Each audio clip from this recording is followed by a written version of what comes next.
វីដេអូនេះដែរខ្មែរកណ្ដាលខ្មែរចំសូមផ្ដាំទៅបងខ្មែរសរិនខ្ញុំចង់ប្រាប់បងថាបងនៅល្ងងដងកាលទៀតបងនៅខួលលីលលើបភ្លីបភ្លើដងកាលទៀតដែលកណ្ដួយម៉ែពួកអាចុយម្នាយថៃនឹងវាបោកបងដែលជាខ្មែរសរិនមកឲ្យឆ្លោះគ្នាជាមួយនឹងខ្មែរកណ្ដាលដែលពូជពងវងតកូលតាំងពីដើមមកចាមកគឺយើងសិតតែជាខ្មែរដូចគ្នាណាដែលវាបោកឲ្យខ្មែរដូចគ្នាឆ្លោះគ្នាបាញ់បោះគ្នាស្លាប់ក៏ស្លាប់សាច់ឈាមខ្មែរដូចគ្នាដែរពូជពងវងតកូលហ្នឹងណាហើយនៅចាំឲ្យវាបោកកងកាលទៀតក៏ភ្លើងដែលវាយកមកឲ្យបងខ្មែរសរិនហ្នឹងបងមិនបាយកណងតរោវាទៅឲ្យយល់ផងបាយកណងតរោវាហើយបងកើតទឹកដីបងកើតភូមិស្រុកខ្លួនឯងនៅទីកន្លែងដែលបងឈោជើងហ្នឹងទៅជឿខ្ញុំទៅធ្វើអញ្ចឹងល្អជាងកុំឲ្យអាចុយម្នាយថៃហ្នឹងវាគ្រប់គ្រងក្បាលរបស់បងទៀតណាបងជឿខ្ញុំទៅកុំអញ្ចឹងណារាល់ថ្ងៃវាបោកបងទេខ្ញុំចង់ប្រាប់បងតាហ៊ានអញ្ចឹងបងតាហ៊ានខ្មែរសរិនខ្មោចបងតាហ៊ានខ្មែរសរិនដែលបាញ់បោះជាមួយនឹងពូជពងវងតកូលខ្មែរដូចគ្នានេះស្លាប់រង្គាលនៅក្នុងព្រៃវាអត់យកទៅស្រុកទៅភូមិវាទេវាជីករណ្ដៅកប់នៅក្នុងព្រៃហ្នឹងឯងប៉ុន្តែ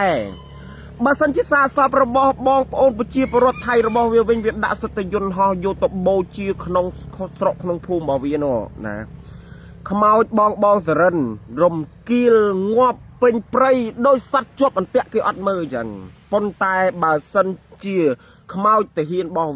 វាថែវាតមវាដាក់យន្តហោះវាដាក់អីទៅ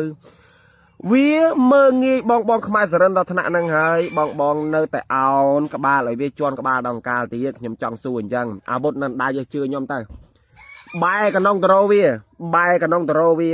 ហើយបើសិនជាបែកកណងតរោវាហើយទឹកដីយ៉ាងម៉េចអីយ៉ាងម៉េចបាញ់ចែកយ៉ាងម៉េចអីយ៉ាងម៉េចបងសរិនច្បាស់ជាចេះទូទាត់បញ្ជីខ្លួនឯងហើ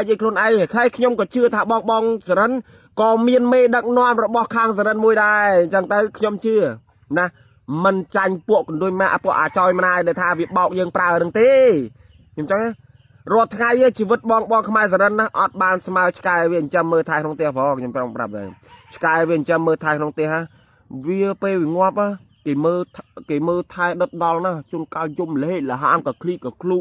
យកកប់ដាក់សុទ្ធតាដេញខ្សែបោកខ្សែអីឲ្យប៉ុន្តែបងសរិនវិញ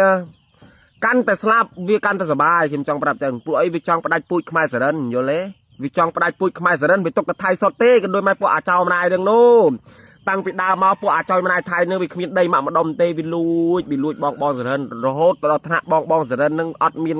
ដីជ្រោកកោនទៅជ្រោកកោនជាមួយវាហើយមិនទៀតប៉ុណ្ណឹងហាក់ដឹងទៀតអីហាសរិន